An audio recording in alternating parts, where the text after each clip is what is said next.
Have you opened the Google app recently and had no clue Google added another privacy setting to your account? Most Android users don't even notice when something like this changes because there's no big pop-up or warning. But if you care about your privacy and the information Google keeps, this is one setting that's worth taking a look at. In this video, I'll show you what this setting is, what it actually does, who it affects, and how you can switch it off in under a minute.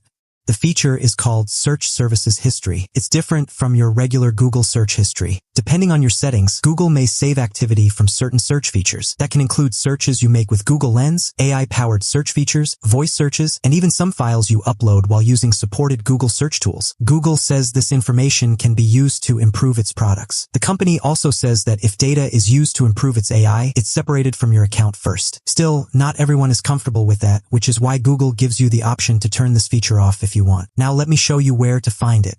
Open Settings on your Android phone. Scroll down and tap Google. Select your Google account. Next, tap Manage your Google account.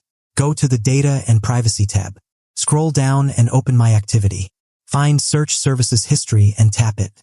You'll also notice another option for uploaded media like photos, audio, or other files used with supported Google search features. If you don't want that information saved either, just turn that option off as well. After that, scroll down and tap Turn Off.